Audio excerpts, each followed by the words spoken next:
지난주 국민일보에 소아마비를 딛고 세계적인 수학자가 된 고등과학원 김인간 교수님에 대한 기사가 실렸습니다. 오늘 주보에도 그 내용을 실었는데요. 나를 지탱해 준 것은 목발이 아니라 하나님입니다 라는 제목입니다. 이분은 어린 시절 태어나면서 소아마비에 걸렸는데 치료 시기를 놓쳐서 아예 걷지 못하는 상황이 됐습니다. 그래서 비료 푸대 위에서 한쪽 손으로 땅 짚고 한쪽 손으로는 그 푸대를 끌면서 기어다니는 삶을 살았다는 것입니다. 술만 먹으면 아버지는 이 아들을 내다버리라고 심하게 학대하면서 얼마나 그 마음속에 상처와 원망과 어떤 좌절로 그렇게 자랐겠습니까? 심지어는 초등학교 들어갈 나이가 됐는데도 근처의 초등학교에 갔더니 받아주지를 않는다는 것입니다. 그런 가운데 참 여러 우여곡절들이 있었습니다마는 서울대학교 수학과 차석으로 들어가게 됐습니다. 대학교 1학년 가을 어느 날 비가 많이 오는 날이었었는데 목발을 짚고 있기 때문에 우산을 쓸 수가 없지요. 그냥 무거운 몸을 이끌고 걸어가고 있는데 누군가 와서 우산을 씌워줬습니다. 그리고 그분을 통해서 나중에 복음이 마음에 들어오게 됐습니다. 그가 성경 공부 모임으로 초대를 합니다. 제가 나온 ESF라고 하는 성경 말씀 양육을 가장 잘하는 선교단체입니다. 강도 높게 훈련을 시킬 뿐만 아니라 정말 사람을 변화시키는 80년대 많은 대학가의 여러 단체들이 있었지만 가장 뜨겁게 청년들을 변화시켰던 그런 한 단체입니다. 여기서 그는 요한복음 말씀을 통해 빛과 생명이 되시는 예수 그리스도를 뜨겁게 영접을 합니다. 그를 통해서 온 가족들이 예수를 믿게 됩니다. 그런데 대학교 3학년 때입니다. 목발을 짚고 다니면서 무거운 가방을 걸치고 했기 때문에 그 갈비뼈에 금이 가고 이것이 또 폐를 찌르면서 아마 그렇게 된 것 같은데 폐에 구멍이 생겼다는 것입니다. 병원에 갔더니 수술을 하지 않으면 죽는다고 했습니다. 그는 그 길로 기도원으로 갔습니다. 그는 너무나 하나님 앞에 그 안타까운 마음을 이제 쏟아놓게 됐습니다. 하나님, 왜 저한테만 이렇게 가혹한 시련을 주시는 것입니까? 저는 늘 아프기만 하고 아무 쓸모없는 존재인데 그냥 차라리 저를 데려가 주십시오. 여러분 그 마음이 얼마나 참 탄식으로 얼룩진 그런 고백을 하는 것이었겠습니까? 그런 그 마음을 토해내는데 근데 그 등 뒤에서 누군가 부르는 그 찬송이 들려오는데 우리 지난주에도 찬송을 했던 것입니다만 내 모습 이대로 주 받아주옵소서라는 그런 찬양이었습니다. 그 찬송 앞에 그가 무너졌다고 합니다. 그리고 하나님 앞에 회개의 기도가 터져 나왔다고 합니다. 내가 하나님을 전적으로 의지하지 못하고 하나님의 신실하심을 온전히 믿지 못했었다라는 사실을 깨닫게 된 것이죠.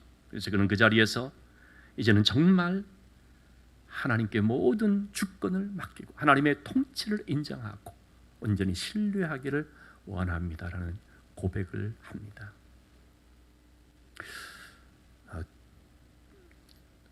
그가 쓴 책 이제 기쁨 공식이라고 하는 수학 공식이 아닌 기쁨 공식이라고 하는 걸 제가 소개해드린 적이 있고 우리 교회 사무실에 그 도서 목록에 있으니까 여러분 보실 수 있는 분들은 빌려가서 보시면 됩니다. 어느 책에서 이런 얘기를 합니다.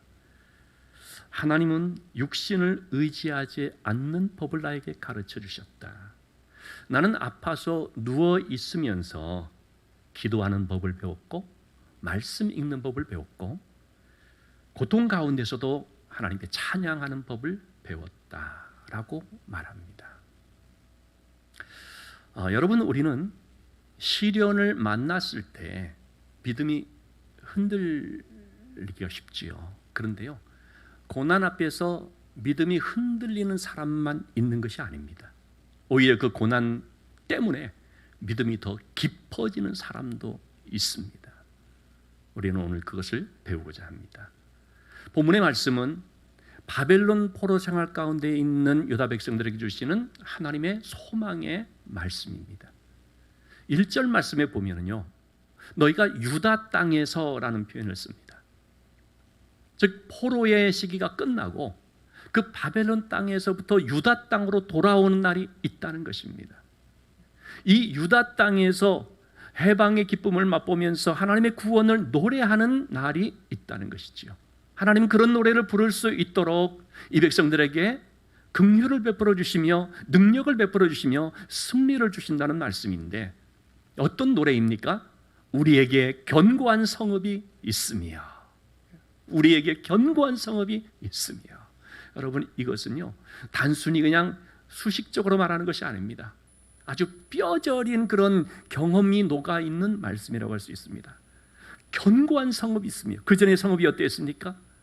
자기들 딴에는 견고하게 쌓았다고 했지만은 다 무너져 버리고 말았습니다. 여러분, 사람들이 성읍을 쌓거든요. 성의 안전을 지키기 위해서 성벽을 쌓고 성루라고 하는 외벽을 쌓고, 그래서 이것이 자기들의 안전을 보장해 줄 줄로 생각을 하지요. 그러나 여러분, 아무리 그렇게 든든한 성을 쌓았다고 할지라도 시편 127편 1절 말씀이 나오는 것처럼 하나님께서 지켜주지 아니하시면 파수꾼에 깨어있음이 헛되다는 것입니다. 아무리 우리의 수고와 노력을 기울이고 철통같이 방비를 세운다고 할지라도 하나님이 지켜주지 아니하시면 다 수포로 돌아가는 일들을 보게 됩니다. 이 말이 뭡니까? 하나님이 지켜주셔야 된다는 것이죠. 이 백성들은 하나님의 언약의 말씀을 저버리고, 즉 하나님과의 신의를 저버리고 우상을 섬기면서 하나님을 떠나버렸습니다. 그러자 하나님이 함께 해주지 않았지요. 하나님이 함께 해주시지 않으니까 어떻게 됐습니까? 대적인 바벨론이 쳐들어와서 그 성을 멸망시켜버리고 말았습니다. 예루살렘 성이라고 하는 이 성은 절대로 무너지지 않는다, 이 성은 영원하다라고 외쳤던 그 백성들 앞에서 예루살렘 성이 모래성 성처럼 허무하게 무너지는 모습을 목격하게 됩니다. 그러면서 그들은 남의 나라의 포로로 끌려가게 됐지요. 그 포로 생활을 하면서 그들이 처절하게 깨달은 것이 성의 어떤 그런 단단함이 우리를 지켜주는 것이 아니라는 사실을 깨닫게 되죠. 하나님이 함께 해주시지 않으면 의미가 없구나. 아무리 우리가 허술한 성에 산다 할지라도 하나님이 함께 해주시면 그 성은 누구도 무너뜨릴 수 없는 견고한 성이 되는구나 라는 사실을 깨닫는 것이죠. 그래서 구원의 날에 그들은 이렇게 노래하고 있는 거지요. 우리에게 견고한 성이 있으며, 그 성은 어떤 성이냐? 하나님께서 구원을 성벽과 외벽으로 삼으시는 성이라는 것입니다. 돌과 흙으로 된 성이 아니라 하나님께서 구원으로 우리를 지켜주시는, 하나님이 친히 성벽이 되어주시고 성루가 되어주시는 바로 그런 성이다 말하고 있습니다. 자, 그런데 여러분, 그 성에는 누가 들어갈 수 있겠습니까? 이 구원의 성으로 하나님이 문을 열어 초대하는데 누가 들어올 수 있다고 말하고 있습니까? 2절의 말씀 보니까 그 성에 들어가는 자는 신의를 지키는 의로운 나라라고 말합니다. 여기서 이 나라라고 기록을 했는데, 나라라는 단어, 고이라는 단어는요 사람들이라는 뜻입니다. 그러니까 사실은 이 말씀은 신의를 지키는 의로운 사람들이 들어온다는 말이죠. 그런데 이 사람들이 결국은 뭐냐면 나라인 것이죠. 하나님의 나라 그러면 하나님의 백성들을 가리키는 거 아니겠습니까? 자, 그런데 신의를 지키고 의롭다라는 게 뭐겠습니까? 신이라고 하는 말, 원어로는 에무님이라는 말인데요, 하나님과의 언약을 잘 지키는 것을 말합니다. 글자 그대로 우리가 신의가 있다라고 하는 바로 그 의미지요. 어떤 신이냐면 하나님과 맺은 언약을 신실하게 잘 지키는 것을 말합니다. 그리고 의로움이라는 말은 차디크라는 말인데, 이것은 하나님과의 바른 관계를 두고 하는 말입니다. 이 말씀이 가장 잘 설명된 것이 바로 로마서 말씀입니다. 우리가 어떻게 하나님과 바른 관계를 맺을 수가 있는가? 예수 그리스도의 십자가의 피로 죄의 사함을 받고 하나님의 자녀가 될 때에 하나님이 우리를 의롭게 여기심으로 하나님과 바른 관계가 된다는 것을 설명을 해주죠. 어쨌든 하나님과 바른 관계가 되어진 이것이 바로 의로운 백성인데, 이렇게 하나님의 언약을 잘 지키고 하나님과 바른 관계가 된 그 사람들이 구원의 성, 하나님이 구원으로 보호해 주시는 그 성 안으로 들어갈 수 있음을 말합니다. 3절 말씀에서는 바로 이런 사람들을 가리켜서 명확하게 이렇게 표현을 하고 있죠. 심지가 견고한 자다. 이 심지가 견고하다는 게 뭐겠습니까? 우리도 흔히 저 사람은 심지가 고다 이런 표현을 쓰게 되는데요. 심지가 견고하다는 말 원어로 이걸 조금 풀이해보면 예체르 사디크 사무크라는 말인데, 예체르라는 말은 마음이라고 하는 것이고 사무크라는 말은 굳게 서다는 뜻이 되겠습니다. 심지가 견고하다는 것은 마음이 굳건하다는 것입니다. 마음이 견고하다는 것입니다. 하나님만 굳게 의지하는 바로 그 마음이 견고한 것이지요. 그 반대는 뭐겠습니까? 야고보서 1장 8절에 보면 두 마음을 품어 모든 일에 정함이 없는 자다라는 말씀이 나오는데, 마음이 견고한 것과 반대는요, 이중적 마음을 갖는 것입니다. 한 마음을 품는 게 아니고요, 이중적 마음입니다. 여러분, 이중적이 된다는 것은 뭡니까? 우리가 초점도 딱 맞춰져야지 분명하게 볼 수가 있지, 이게 초점이 흐릿하고 더블 렌즈 이렇게 더블이 돼버리면요, 그러면 흐릿할 뿐만 아니라 제대로 보지를 못합니다. 뭐든지 한 마음으로 딱 돼야 되는데 이중적 마음이 돼버리면 그것은 흔들리는 마음이 되고 또 오락가락하는 마음이 돼버리죠. 마태복음 6장 24절에서는 두 주인을 섬기는 마음 이렇게 표현합니다. 그럼 어떤 마음입니까? 양다리를 걸친 마음이지요. 여러분이 양다리라는 것은 도무지 믿지 못하는 거 아닙니까? 저 사람 양다리 걸쳤다 그러면 뭡니까? 믿을 수 없는 사람입니다. 심지가 견고하다는 것은 이중적 마음도 아니고 양다리를 걸치는 마음도 아닙니다. 심지가 견고하다는 것은 시련 앞에 흔들리거나 상황 따라 왔다 갔다 하는 것이 아니라 어떤 상황에서도 하나님을 향한 신뢰가 굳건한 한결같은, 고난에도 믿음이 더 견고한, 이걸 가리켜서 말합니다. 자, 이렇게 심지가 견고한 사람들에게 주시는 복이 있다고 말하고 있죠. 뭡니까? 평강하고 평강하도록 지키시리라. 여러분, 여기서 말하는 평강은 하나님 주시는 평강인데요, 세상이 주는 일시적이고 부분적이고 제한적인 그런 평강이 아니고 온전한 평강을 말합니다. 우리가 정말 원하는 것은 바로 그런 평강인 것이죠.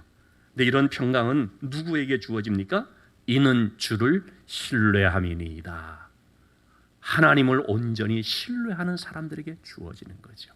하나님을 신뢰할 때 하나님께서 하나님의 평강으로 우리의 마음과 생각을 지켜주시는 것이지요. 이러한 것을 잘 보여주는 것이 바로 우리 주님의 모습이라고 봅니다. 우리 주님께서 제자들과 함께 갈릴리 바다를 지나갈 때 풍랑이 일자 제자들은 아우성을 치면서 죽겠다고 그냥 두려워 떨지요. 근데 주님을 보니까 주님이 어떻습니까? 주무시고 있습니다. 여러분, 풍랑이 있는 바다에서 주무실 수 있는 것은 곧 무엇을 뜻합니까? 평안하다는 것입니다. 어떻게 평안할 수가 있습니까? 하나님이 모든 것을 주관하심을 믿기 때문에. 그래서 이 평안은 하나님께 대한 신뢰에서 나온 평안이었습니다. 그것을 이에 닮아가게 된 사람이 베드로였죠. 사도행전 12장 6절 말씀에 보니까 베드로가 잡혀 죽을 수 있는 전날 밤에 감옥에 갇혀 있는데 누워 잠을 잡니다. 아니, 여러분, 어떻게 그 사모한 순간에 누워 잠잘 수 있습니까? 그만큼 베드로가 뭡니까? 평안했다는 것입니다. 이 평안이 뭡니까? 하나님이 나를 살려주신다, 그걸 믿는 게 아니라 하나님이 모든 것에 주관자시다. 그걸 신뢰하기 때문에 오는 평안입니다. 내 목숨은 헤롯 왕에게 달린 것이 아니로 어떤 고관들에게 달린 것이 아니라 하나님께 달려있다. 하나님이 모든 걸 주관하신다. 하나님이 허락하지 아니하시면 누구도 손댈 수 없다. 이러한 신뢰 때문에 마음이 평안하니까 잠이 오게 되는 것이죠. 저는 지난 월요일 그 백신 접종을 했습니다. 제가 나이는 아직 안 되지만은 노쇼 그 백신 대기 상태에 이렇게 예약을 했는데 생각보다 빨리 이렇게 나왔더라고요. 근데 제가 얼마 전에 병원에 가서 제 담당 교수님에게 좀 물어봤었거든요. 제가 심장 혈관 스텐트 시술을 이제 한 지 한 달 정도밖에 안 됐는데 이 아스트라제네카 백신을 맞아도 되겠습니까? 그랬더니 교수님이 안 된다는 거예요. 아직 이 상처 부위가 아물지 않았기 때문에 적어도 한두 달 있다가 맞아야 안전하겠다는 것입니다. 그런데 저는 사실 빨리 맞고 싶거든요. 왜냐하면 제가 빨리 맞아야 신방도 좀 자유롭게 다닐 수 있고 우리 성도님들한테도 일단 안심이 될 것 같고 그래서 그런데다가 모처럼 이렇게 그 예약이 이게 또 뒤로 미루면 언제 될지 모르니까 그냥 맞아야겠다 생각을 하고 했습니다. 그런데 그럴 때에 제가 하나님께 모든 것을 다 맡기고 하나님이 주관하신다는 신뢰가 되니까요 평안해진 것입니다. 정말 아무런 염려나 불안 없이 평안하게 잘 맞았고 뭐 또 아무런 후유증도 없습니다만 지난 월요일 오전에 제가 집에 있을 때 한 통의 이제 문자를 좀 받았습니다. 우리 청년 리더 중에 한 명인데 굉장히 막 열이 38도 막 이렇게 나고 인후통이 오고 몸살이 오고 호흡 곤란이 오고 그런다는 거예요. 그래서 이제 코로나 검사를 이제 받았지만 결과는 저녁 때 이제 나오게 되는데 어제는 제가 그 소식을 이렇게 접하면서 결과가 나올 때까지 불안해지는 것이 아니라요 평안해지더라는 것입니다. 왜냐하면 하나님이 주관하신다. 만약에 혹시라도 코로나가 발생하면 우리 교회가 또 혹시 영향을 받지 않을까 이런 어떤 불안과 염려가 아니라 하나님께서 모든 것을 주관하신다. 하나님께서 잘 알아서 해주실 것이다. 이 하나님께 대한 신뢰가 드니까 정말 평안해지더라는 거죠. 그래서 그 소식을 전하는 집사명도 괜찮을 겁니다 이렇게 말할 수 있었고 저녁 때 결과를 받았는데 음성으로 나왔다고 해서 다시 한번 또 감사하게 됐습니다. 여러분 우리의 이 평안이라는 것은 어떤 조건과 환경으로 인하여서 되어지는 것이 아닙니다. 우리 마음의 심리 상태로 되어지는 것이 아닙니다. 하나님께 대한 신뢰로 인하여 오는 것입니다.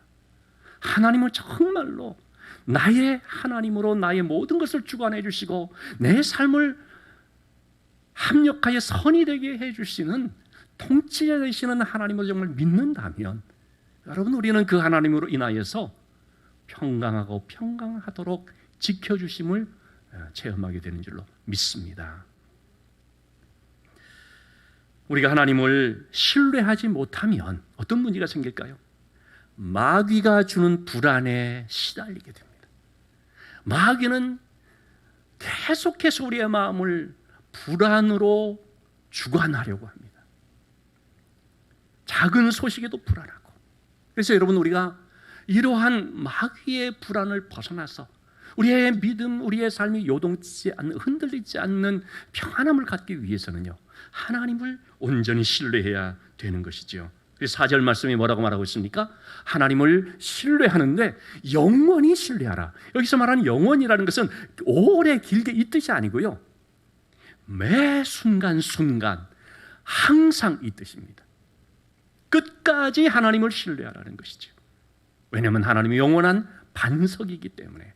여기서 신뢰하다라는 이 단어는 바타흐라는 단어인데 피난처로 빨리 옮겨가다라는 뜻이고요. 반석이라는 말, 추르라는 말은 피난처, 요새, 오늘 아까 우리가 찬양을 한 나의 주님은 나의 산성, 주님은 나의 요새 할 때 바로 그런 산성과 요새를 뜻합니다. 그러니까 하나님을 반석으로 신뢰하다라는 것이 뭡니까? 이 하나님이 나의 피난처시고 이 하나님이 나의 요새시기 때문에 빨리 하나님으로 바꿔 타는, 내 피난처와 내 요새를 하나님으로 빨리 갈아타는, 이것이 바로 하나님을 신뢰하는 것임을 말할 수가 있습니다. 그러면 요동하지 않는다는 것이죠. 시편 112편 7절 8절 말씀에서 하나님을 의뢰하고 그의 마음을 굳게 정한 사람은요, 그 마음이 견고하여서 두려워하지 않을 것이라고 했습니다. 흉한 소문을 들어도 두려워하지 않는다고 했습니다. 그러나 여러분, 하나님을 의뢰하지 못하면 마음이 연약해지고 작은 소문 앞에서도 우리가 요동치게 되겠지요. 다니엘과 세 친구는 풀무불 앞에서, 사자굴 앞에서 요동하지 않았습니다. 만약에 이들이 하나님을 신뢰하지 못했다면 그들은 너무나 두려움에 휩싸여 한 발짝을 나가지 못했을 것입니다. 그런데 그들이 강심장이어서가 아니라, 어떤 요행을 바랐기 때문이 아니라, 혹시 죽을까? 뭐 그런 어떤 생사를 놓고서 생각한 것이 아니라 모든 것이 하나님의 손에 달려있다. 이 모든 것들을 다 하나님이 주관하신다. 하나님이 이 모든 과정 속에 개입하고 있다. 이걸 믿으니까 어떻습니까? 풀무불 앞에 주저없이 나갈 수가 있었고 사자굴 앞에도 주저없이 들어갈 수가 있었습니다.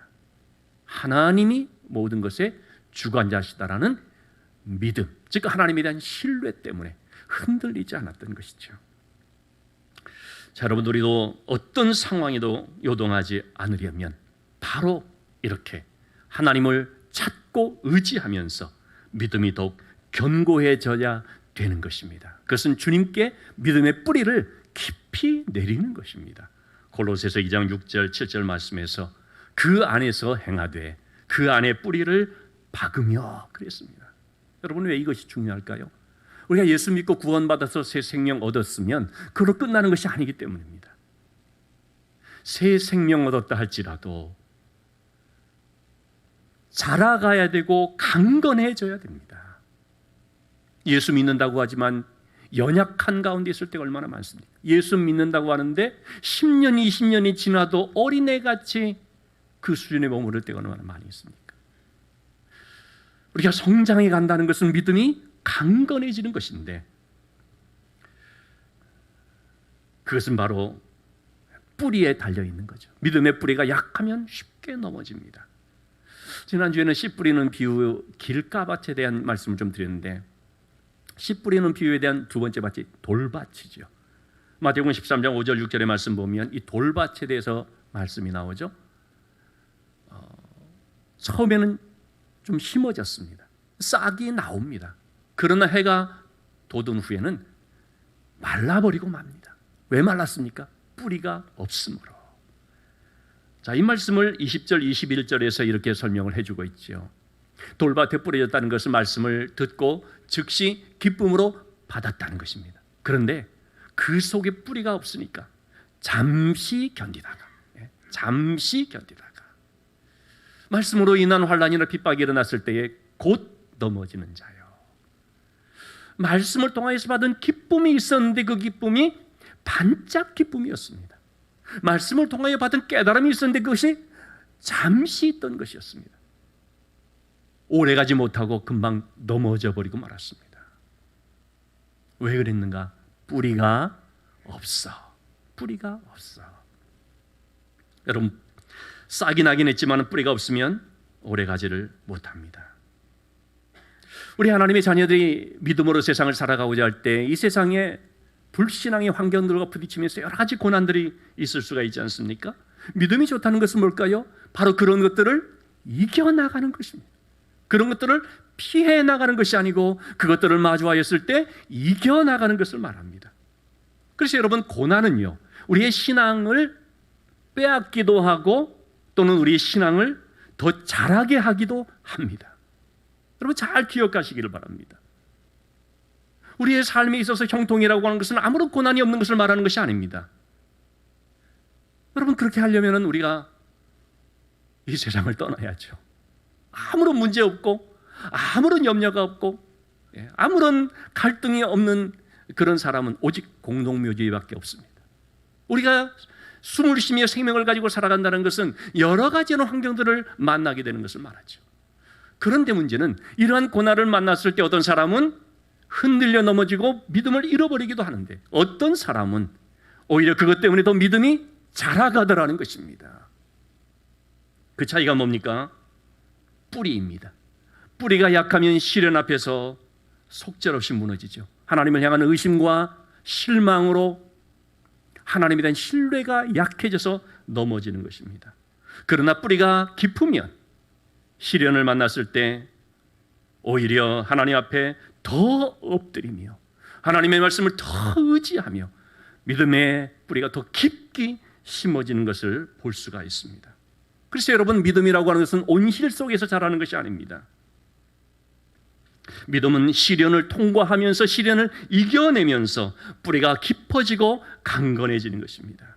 그러면은요, 햇빛이 강해도 더 생명력을 발휘할 수가 있습니다. 광야에는 시띠나무라는 것이 있습니다. 우리말 성경에 조각목으로 번역을 했는데 사실은 그 번역이 적절한 번역은 아닙니다.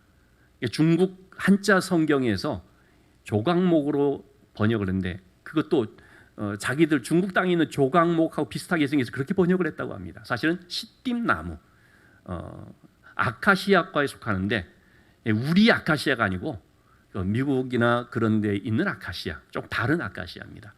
근데 이 시띠나무가 왜 중요하냐면 출애굽기 말씀에서 우리가 보는 것처럼 하나님의 성막을 짓고 또 그 안에 법궤, 하나님의 말씀이 들어가는 법궤를 만들 때 재료가 뭐냐? 바로 조각목인 시띠나무입니다. 근데 왜 이 시띠나무가 참 귀하냐면 이 나무는 생명력이 너무나 강하기로 유명하다는 것입니다.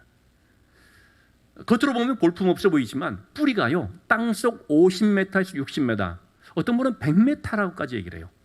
그렇게 깊이 뿌리를 받아 내려서 그 깊은 지하수를 끌어올린다는 것입니다. 그러니까 저항력이 강하고 내구성이 강해서 썩지 않는다는 거죠. 이 나무가 무슨 신령한 뭐가 있어서 하나님이 그것을 가지고 성막을 만들도록 한 것이 아니라 그 나무가 가진 이 내구성, 단단함, 그걸 가지고 이렇게 성막을 만들도록 한 것이죠. 그래서 이 나무는 강한 햇빛을 쬐는 사막에서도 살아남을 수가 있는데 그 비결이 뭐냐? 깊은 뿌리인 것입니다.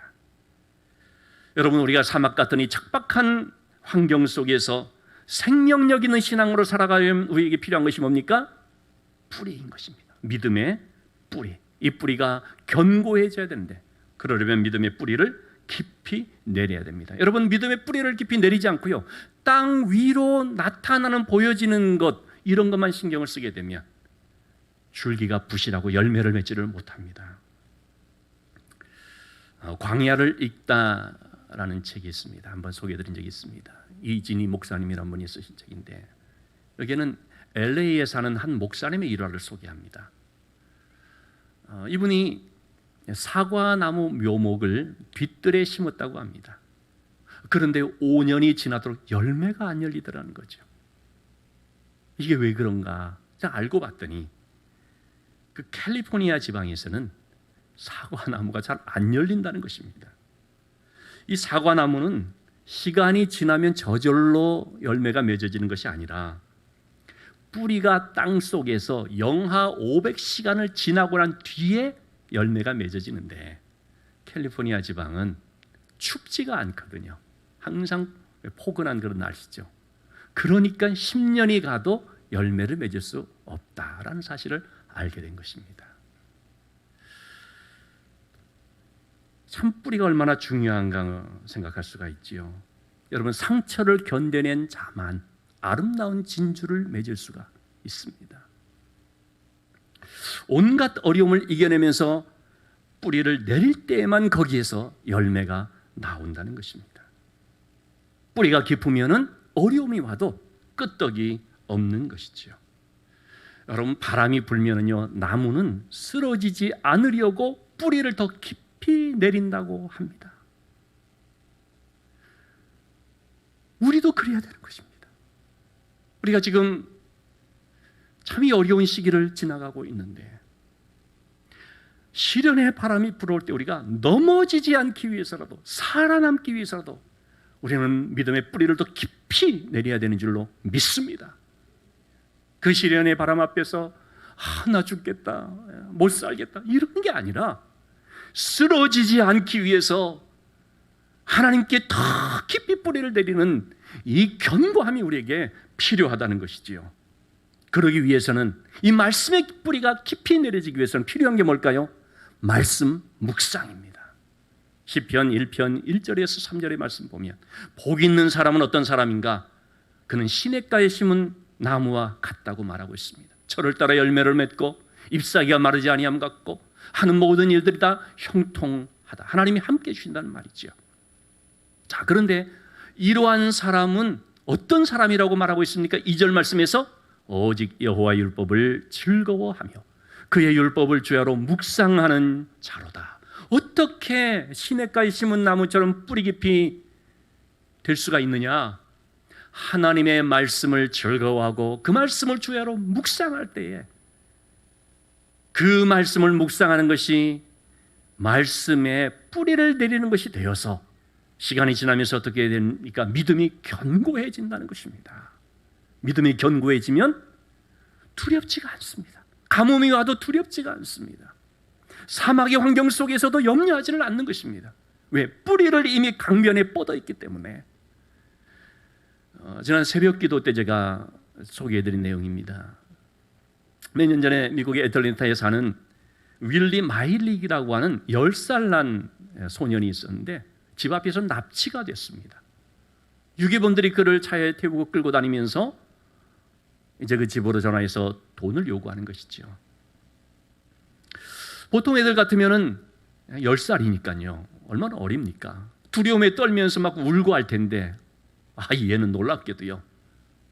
그 차 안에서 계속 every phrase라고 하는, 하나님을 다, 모든 것들이 다 하나님을 찬양하라는, 이거는 그래미상을 받은 헤즈키야 워커라고 하는 찬양 사역자가 부른 이 찬양인데 그걸 너무 좋아해서 이 차 안에서 계속 그 노래만을 불렀다는 것입니다. 무려 3시간 동안을 계속 찬양을 한 것입니다.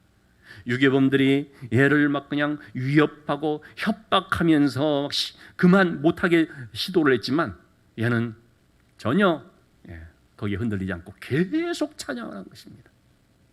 그러자 누가 동요됐겠습니까? 유괴범들이 동요가 돼가지고 결국은 얘를 풀어주고 말았다는 것입니다.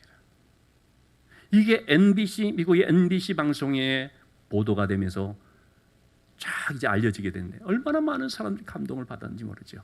이 소식을 들은 이 찬양을 부른 당사자인 헤즈키야 워커라고 하는 가수가 그를 찾아와서 함께 노래를 부르는데 얘가요, 이 자기가 좋아하는 이 찬양 가수하고 노래를 부르는데 너무 감격해서 그 자리에서 눈물이 나는 그런 그 사진도 이제 있습니다. 아니, 어린애가 어떻게 그렇게 담대할 수 있었느냐? 참으로 많은 사람들이 궁금해하겠죠. 그 비결은 바로 할머니가 심어준 신앙이었다고 합니다. 할머니가 어려서부터 이 아이를 계속 교회를 데리고 다니면서 얘는 그러다 보니까 자기 또래의 어떤 애들처럼 컴퓨터 게임을 즐기는 것보다도 교회에서 말씀을 읽고 배우고 찬송 부르는 것을 그렇게 좋아했다는 것입니다. 특별히 윌리가 고백을 하기를 자기가 가장 애송하며 참 귀하게 그렇게 은혜 받은 말씀은 시편 23편 말씀이다라는 것입니다. 그래서 그 두려운 순간 속에서도 시편 23편, 여호와는 나의 목자시니 내가 부족함이 없으리로다. 사망의 음침한 골짜기를 지날지라도 내가 해받을 것을 두려워하지 않는 것은 주께서 나와 함께 하심이라. 주의 지팡이와 막대기가 나를 안위하시나이다. 여러분, 평소에 하나님의 말씀을 묵상하니까 그 말씀이 자신의 믿음의 뿌리가 되어져서 그래서 견고해짐으로 이러한 위기의 상황을 만났을 때 어린아이지만 어떻습니까? 믿음이 견고한 것입니다. 여러분, 우리에게 중요한 것은 하나님의 말씀을 정말 계속 읽고 묵상하며 그 말씀으로 인하여서 우리의 믿음의 뿌리를 내리는 것입니다. 우리가 이렇게 믿음의 뿌리가 견고하여 지면 세상에서 그 어떤 말을 우리가 듣는다 할지라도, 어떤 일을 만난다고 할지라도 흔들리지 않는, 참으로 저항력이 있고 내구성이 있는 단단한 신앙인이 될 줄로 믿습니다.